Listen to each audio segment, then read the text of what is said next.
ये क्या है सदिश के घटक, इसको यहाँ पे बात करते हैं। पहले पढ़ते हैं सदिशों का योगफल। आपने फिजिक्स में पढ़ा होगा इसको। Yes sir. क्या होता है जब दो सदिश समान होते हैं तो आप जोड़ देते हैं। इस सवाल को आसानी से लग जाता है। सवाल क्या करना है, आई कैप से जोड़ देते हैं, जे कैप से होता क्या है इसका योगफल। इसके दो मेथड हैं। एक होता है त्रिभुज नियम, अगर आपको दो सदिश को जोड़ना हो कितने नियम है, दो। एक होता है ट्रायंगल लॉ, समांतर त्रिभुज नियम, और दूसरा होता है समांतर चतुर्भुज का नियम। तो दो सदिशों को आप दो तरीकों से जोड़ सकते हैं। पहला है त्रिभुज नियम की सहायता से, दूसरा है समांतर चतुर्भुज नियम की सहायता से। सवाल तो आप आसानी से कर लेंगे। सवाल क्या करेंगे, आई कैप फाई कैप जोड़ेगा, जे कैप, जैसे सवाल देखिए कितना आसान होता है। मान लीजिए वेक्टर ए है I cap, J cap, K cap, vector B है 2i cap minus 3j cap plus 4j cap. A plus B निकालना आपको, वेक्टर ए प्लस वेक्टर क्या करेंगे, आई कैप वाई कैप जोड़ कितना आएगा, 3i cap minus 2j cap plus. Easy है। Yes sir. ये तो आप क्या करते हैं, मैथमेटिकल करते हैं, लेकिन बेसिक क्या है इसका, कैसे जोड़ते हैं। दो नियम, पहला है त्रिभुज नियम, दूसरा है समांतर चतुर्भुज का नियम। इसको देखते हैं। सवाल तो आप आसानी से कर लेंगे। त्रिभुज नियम, अगर आपको दो सदिश को जोड़ना है किससे, त्रिभुज नियम की सहायता से, क्या करेंगे, तो दोनों सदिशों में जोड़ में कितनी चीज चाहिए, अगर किसी चीज को जोड़ना हो तो दो चीज चाहिए। तो यस सर। क्या करिए, त्रिभुज बनाएंगे, ए बी सी। अब देखिए आपने क्या किया, दो वेक्टर आपके पास है, दो वेक्टर को जोड़ना है। मान लीजिए वेक्टर क्या है, ए बी। ए बी मतलब कि अगर हम वेक्टर ए बी का है, इसका मतलब क्या है, ए से शुरू कर रहा है बी पे जा रहा है। अगर बी ए जाते तरफ बी से शुरू करके ए पे जाते, ठीक है। यस हमने सर। क्या किया, एक वेक्टर ए बी लिया, वेक्टर ए बी में वेक्टर बी सी को जोड़ना है। इसको जोड़ना है बी सी को। अभी आप इसको समझिए, तीर जिस दिशा में चल रहा है, देखिए तीर किस दिशा में, ये इधर आया, तीर यहाँ आया तो इसी दिशा में तीर आगे बढ़ रहा है। Yes sir. क्या तीर इसी दिशा में चलेगा, नहीं। नहीं। जिसका रिजल्टेंट यानी परिणामी होगा vector A B plus vector B C, इसका उल्टा कर देंगे तीर का, इसके बराबर होगा वेक्टर ए सी। यही त्रिभुज नियम करता है। त्रिभुज नियम क्या कहता है, अगर किसी त्रिभुज की दो भुजाएं दो सदिशों को निरूपित करेंगी तो उनका योगफल क्या होगा, समान। तीसरी भुजा के बराबर होगा, दिशा उल्टा हो जाएगा। दिशा उसी दिशा में देखिए, ए बी है, बी सी है, जुड़ जाएगा। Yes sir.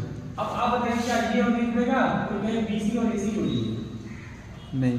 जुड़ पाएगा नहीं, क्यों, क्योंकि दिशा समान नहीं है। समान नहीं है। अगर आप इन दोनों को जोड़ना क्या करना पड़ेगा, वेक्टर बी सी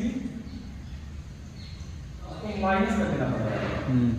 क्या करेंगे, माइनस वेक्टर ए सी, तब हो जाएगा। इसको और समझिए, चलिए ए बी सी है। अब आप बताइए vector B C plus vector C किसके बराबर होगा, डायग्राम में बताइए।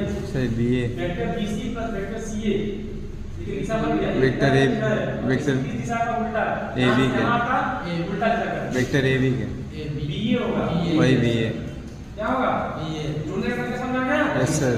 कभी भी क्या करिए, दो जो सदिश आएंगे दोनों की दिशा सेम करिए, तीसरे वाले का उल्टा कर दीजिए, यही है त्रिभुज नियम।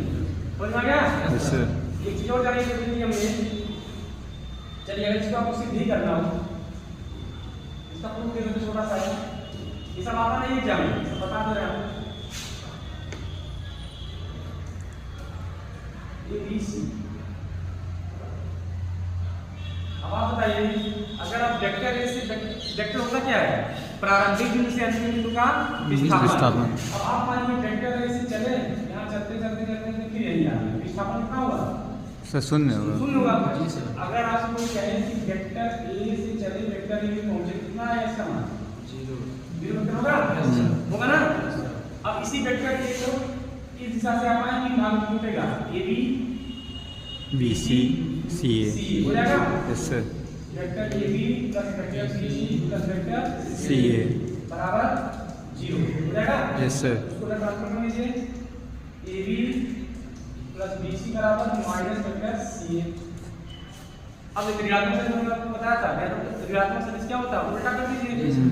अगर कोई सदिश AB है, इसका ऋणात्मक सदिश क्या होगा, B माइनस ठीक है ना, ऋणात्मक सदिश क्या हो जाएगा, माइनस BA B एक होता है। अब बताइए माइनस, अगर ये C का दिशा क्या है, ऋणात्मक ये CA है, वेक्टर CA अगर ऋण लग गया तो उल्टा कर दीजिए, प्लस हो जाएगा vector AB plus vector BC बराबर वेक्टर AC। एक है तो नियम। Yes sir. त्रिभुज नियम क्या कहता है कि अगर त्रिभुज की दो भुजाओं को क्या करें, दो सदिशों से निरूपित करें तो उनका योगफल क्या होगा, तीसरी भुजा से निरूपित करने वाले सदिश के बराबर उनका दिशा उल्टा हो जाएगा, जिस दिशा में चल रहा है उसी का उल्टा हो जाएगा। ठीक है, ये किसके बराबर हो जाएगा, इसके बराबर हो जाएगा। पालन में समझ में आ गया कि यस सर। कभी कभी आपको कंपटीशन में इस तरह के देता है, इंटरनेट में देगा, कंपटीशन में देगा,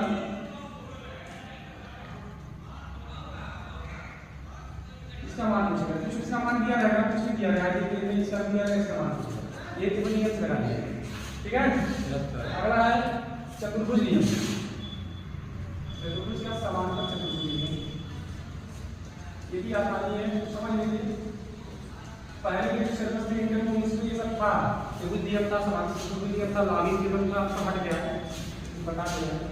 समांतर चतुर्भुज नियम क्या कहता है कि अगर किसी समांतर चतुर्भुज की दो आसन्न भुजाएं दो सदिशों को निरूपित करें, समांतर चतुर्भुज सबको पता है क्या होता है, आमने सामने की भुजाएं समांतर होती हैं और बराबर होती हैं, ये होता है ना। Yes sir.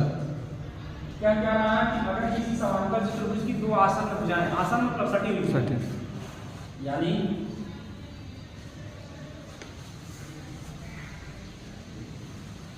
ये भुजा ये दे दी, ये भुजा ये दे दी, मान लीजिए क्या है, ये वेक्टर AB है, ये वेक्टर AD।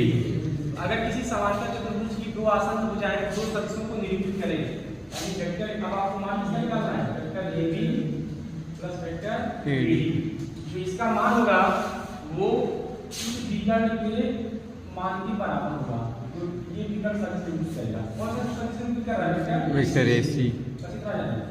ठीक है, यस सर। अगर समांतर चतुर्भुज की दो आसन्न भुजाएं दो सदिशों को निरूपित कर रही हैं, इनका योगफल किसके बराबर होगा, विकर्ण के निरूपित होने वाले सदिश के बराबर होगा, दिशा के कैसे करेंगे, अगर ये AD है तो कितना होगा, कम बताएगा, समांतर चतुर्भुज जितना ही होगा उतना ही ये भी होगा, हो जाएगा ना, कितना हो जाएगा, वेक्टर AD हो जाएगा।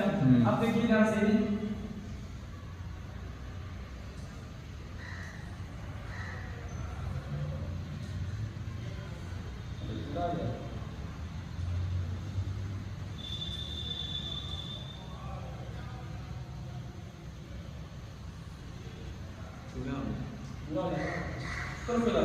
अब देखिए ध्यान से, त्रिभुज आपको बन रहा है, यस सर। बता है त्रिभुज, यस सर। त्रिभुज कौन सा निकल रहेगा, त्रिभुज नहीं, अब देखिए लग रहा है तो वेक्टर AB दिशा यही है ना, यस सर। वेक्टर AB यहाँ तक दिशा ठीक था, उल्टा होना चाहिए, उल्टा दिशा है, बराबर वेक्टर BC। हो जाएगा। Yes sir. तो आपने क्या किया, समांतर चतुर्भुज नियम को त्रिभुज नियम से क्या किया, सिद्ध कर दिया, कर दिया ना। Yes sir. समझ में आ गया, त्रिभुज नियम और समांतर चतुर्भुज का नियम दोनों क्या करते हैं, दो सदिशों को जोड़ते हैं, ये हो गया। इसके बाद है